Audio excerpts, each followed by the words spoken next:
Nič več ne gledam v oči ženske, ki jo objemam, marveč plavam kar skozi njo, z glavo, z rokami, z nogami. In vidim, da je zadaj za očesnima duplinama neraziskano območje, svet prihodnosti, in da tu ni nikakršne logike. Oko, vajeno koncentracije na točke v prostoru, se osredotoči na točke v času. Oko vidi naprej in nazaj, kakor se mu zahoče. Očesa, ki je bilo jaz mojega ega, ni več. To razosebljeno oko ničesar več ne razodeva in ne razsvetljuje, temveč se samo pomika po črti obzorja kot večni, nevedni popotnik.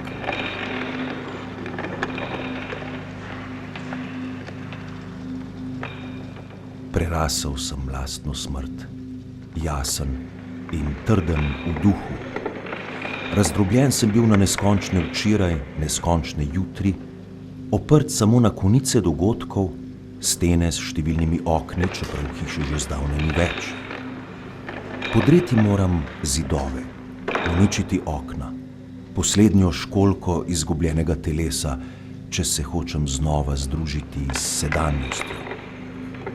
Prav zaradi tega nič več ne gledam v oči in tudi skozi njene, temveč z zvijačno voljo plavam skozi oči. Z glavo naprej, z rokami, z nogami, da raziščem krožnost gibanja. Vidim okrog in okrog sebe. Razdrl sem zid, s katerim sem bil obdan ob rojstvu, in črta poti je zdaj krožna in neprekinjena, preprosta in vsakdanja kot popek. Brezoblična, brezlična, brezskladna, nič drugega kot sosrednji beg čiste blaznosti. Kazalec obstojnosti sanj sem. Dokazujem z letenjem. Zanikujem, ko se spustim na trda tla. Moje oči so nerabne, saj mi vračajo samo podobo znanega. Vse moje telo mora postati nenehni žarek svetlobe, ki se bo gibal hitreje in hitreje in ne bo nikoli obstal, se nikdar ozrl, nikoli zamrl. Zamašil bom torej ušesa, zatisnil oči in usta zaprl.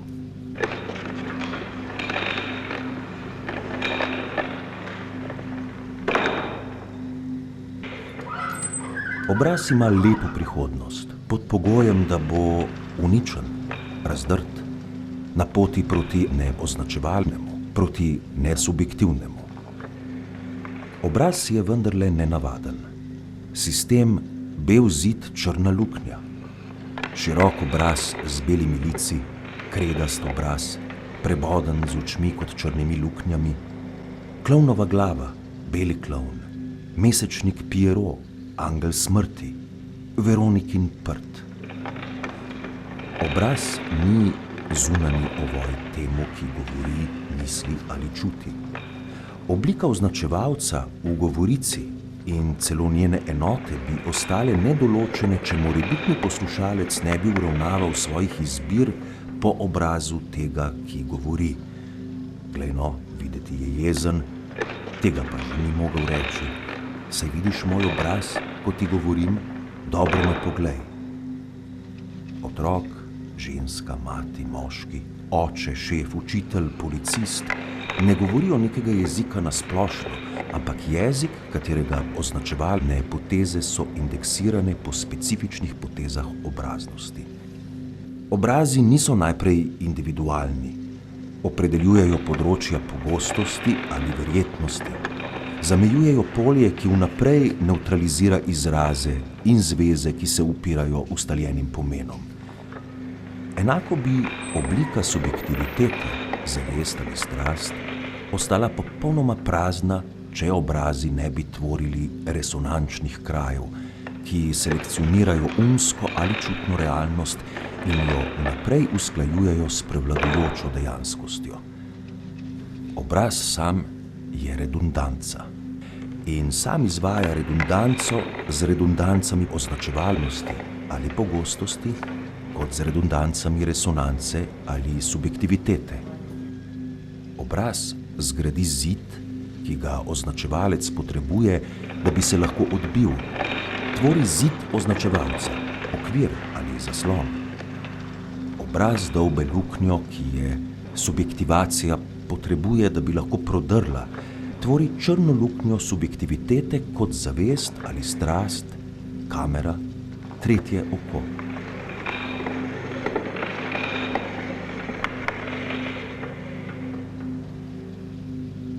Ali bi morali stvari povedati drugače? Ni ravno obraz ta, ki tvori zid označevalca ali luknjo subjektivitete. Obraz, vsaj konkretni obraz, se začne nejasno izrisovati na belem zidu. Začne se nejasno pojavljati v črni luknji. V filmu ima veliki plan obraza nekako dva pola. Naredi, da obraz odseva svetlobo, ali nasprotno, tako poudari sence, da ga potopi v neprizanesljivo temo. Neki psiholog je dejal, da je obraz vizualni percept, ki se kristalizira izhajajoč iz raznovrstnih različnosti nejasnih svetlob, brez oblike in brez dimenzij. Obraz, sugestivna belina, luknja, v katero se ujameš. Črna luknja brez dimenzij, bel zid brez oblike, sta najprej že tu. In v tem sistemu so že možne številne kombinacije. Črne luknje se bodisi razporedijo po belem zidu, ali pa se bel zid drobi in gre proti črni luknji, ki vse združi, strmoglavi ali sproži akrecijo. Obrazi naj bi se včasih pojavili na zidu s svojimi črnimi luknjami, včasih naj bi se pojavili v luknji s svojim lineariziranim, ovitim zidom. Grozljiva zgodba, a obraz je grozljiva zgodba. Gotovo drži, da označevalec ne gradi sam zidu, ki ga potrebuje. Gotovo drži, da subjektiviteta ne dolbe sama svoje luknje, a konkretnih obrazov prav tako ne bi mogli vzeti kot popolnoma izdelanih. Konkretni obrazi se rojevajo iz abstraktnega stroja obraznosti, ki jih bo proizvedel obenem s tem, ko bo dal označevalcu njegov beli zid, subjektiviteti pa njeno črno luknjo.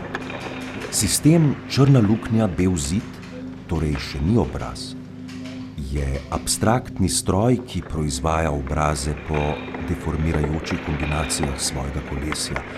In ne pričakujmo, da bo abstraktni stroj podoben temu, kar proizvaja, temu, kar bo proizvedel. Abstraktni stroj se pojavi, ko ga ne pričakujemo.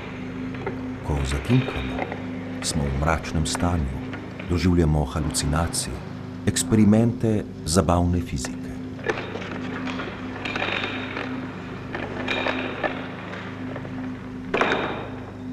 Predlagamo lahko torej takole razločevanje.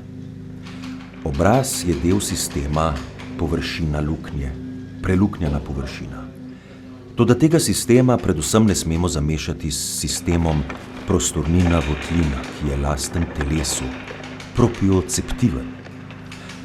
Glava je všteta v telo, obraz pa ne.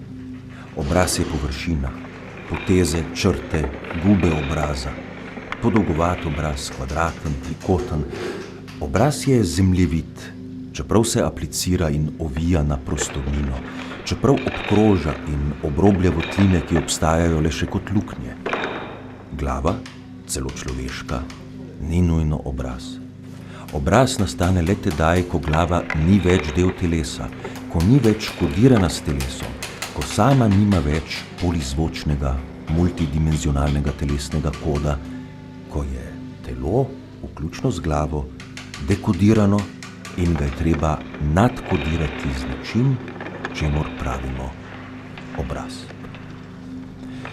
Lahko bi torej rekli, da morajo biti glava in vsi elementi njene prostornine, votline poobraženi. In to bodo prek preluknjenega zaslona, prek belega zidu črne luknje, prek abstraktnega stroja, ki bo proizvedel obraz. Vendar se postopek ne ustavi tu. Glava in njeni elementi bodo poobraženi zgolj, če bo do tega v neizogibnem procesu privedeno tudi celo telo. Usta in nos, predvsem pa oči, ne postanejo preluknjena površina, ne da bi temu sledile vse druge prostornine in votline telesa.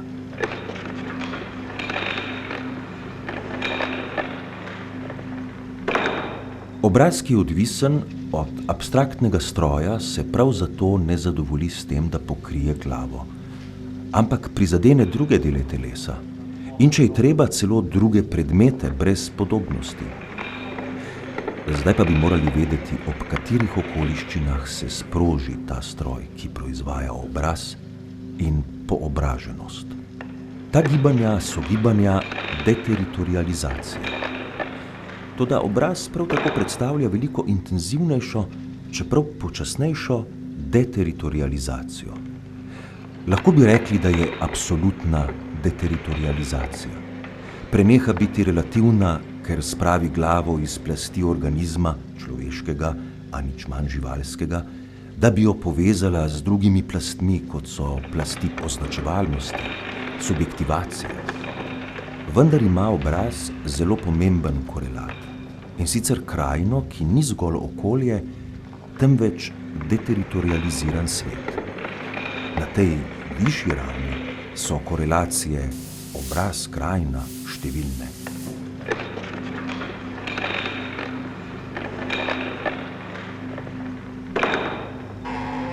Ni obraza, ki ne bi obdajal neznane, neraziskane krajine. In ni krajine, ki ne bi bila poseljena z ljubljenim ali sanjanim obrazom, ki ne bi razvila bodočega ali že preteklega obraza. Kateri obraz ni klical krajin, ki jih je spajal, morja in gora? Katera krajina ni obujala spomina na obraz, ki bi jo dopolnil, ki bi ji priskrbel nepričakovano dopolnilo njenih črt in potez? Tudi ko slikarstvo postane abstraktno, ne naredi nič drugega kot to, da znova najde črno luknjo in bel zid, veliko kompozicijo belega platna in črne zareze. Trganje, pa tudi raztegovanje platna po osi bežnice, bežišča, diagonale, zabodov z nožem, zarez ali lukenj. Stroj je že tu in vedno deluje tako, da proizvaja obraze in krajine, celo najabstraktnejše. Roka, prsi se reteritorializirajo na obrazu, v krajini. So poobraženi in hkrati okrajinjeni. Celo uporabni predmet bo poobražen. O neki hiši, orodju ali predmetu, o oblačilu in tako naprej bomo rekli, da me gledajo. Ne zato, ker bi bili podobni obrazu, ampak ker jih zaznavamo v procesu bel zid, črna luknja, ker so zvezani z abstraktnim strojem poobraženja. Dejansko vprašanje ostaja, kdaj abstraktni stroj obraznosti vstopi v igro, kdaj se sproži. Temu stroju pravimo stroj obraznosti, ker je družbeno proizvajanje obraza, ker izvaja poobraženje celega telesa, njegove okolice in njegovih predmetov, okrajinjenje vseh svetov in okolij. Deteritorializacija telesa vključuje reteritorializacijo na obrazu. Dekodiranje telesa vključuje nadkodiranje prek obraza. Sesutje, zrušenje telesnih koordinat ali okolij vključuje vzpostavitev krajine.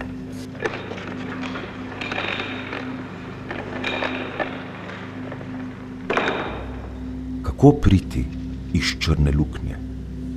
Kako prebiti zid? Kako razdreti obraz?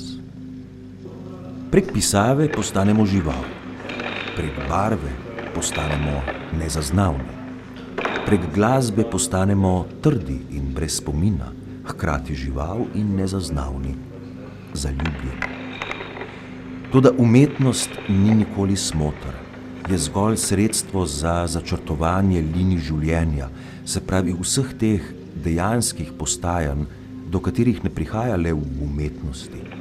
Vseh teh aktivnih bežiščnic, ki niso le v bežanju v umetnost, v v zatekanju v umetnost, teh pozitivnih deteritorializacij, ki se ne bodo reteritorializirale na umetnosti, temveč jo bodo prej odnesle s seboj proti območjem neoznačevalnega, nesubjektivnega in brezobraznega.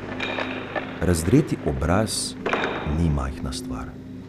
Pri tem tvegamo, da znorimo. Ni naključje, da shizofrenik hkrati izgubi občutek za obraz, za lasten obraz in za obraze drugih, občutek za krajino, občutek za govorico in njene prevladujoče pomene. Obraz je namreč močna organizacija. Lahko bi rekli, da obraz sprejme v svoj pravokotnik ali krog celo garnituro potez. Potez obraznosti, ki jih bo privzel in dal na razpolago označevalnosti in subjektivaciji. Razdreti obraz je isto kot predreti zid označevalca, priti iz črne luknje subjektivnosti. Program, slogan schizoanalize se tu spremeni v iščite svoje črne luknje in svoje bele stene. Poznajte jih.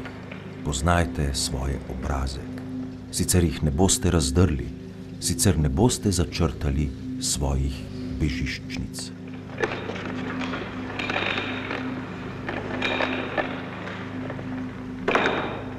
Beli zid označevalca, črna luknja subjektivnosti, stroj obraza so gotovo slepe ulice, mera naših podreditev, naših zavezanosti podvrženosti. Toda v tem smo rojeni in s tem se moramo boriti. Ne v smislu neizogibnega trenutka, ampak v smislu priprave, za katero je treba iznajti novo uporabo. Samo skozi zid označevalca lahko potegnemo linije neoznačevalnosti, ki ukinjajo vsak spomin, vsako nanašanje, vsak možen pomen in vsako razlago, ki bi jo lahko navedli. Le v črni luknji subjektivne zavesti in subjektivne strasti bomo odkrili ujete, razgrete, preoblikovane delce, ki jih je treba znova sprožiti za živo, nesubjektivno ljubezen, v kateri se vsakdo poveže z neznanimi prostori drugega, ne da bi vstopil vanje ali si jih podvrgel, kjer se linije sestavljajo kot pretrgane linije.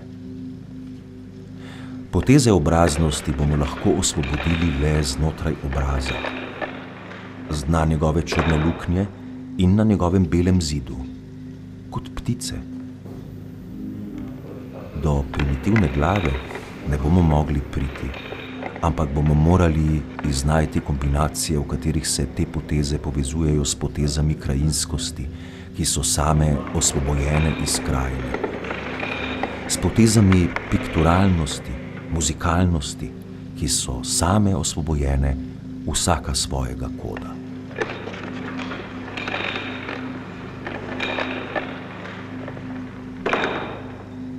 Biti sam, brez duha in brez spomina sredi morja.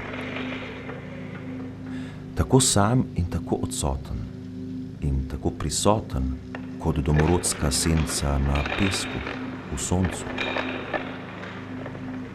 Daleč, daleč, kot da bi pristal na drugem planetu, kot človek, ki bi pristal po smrti.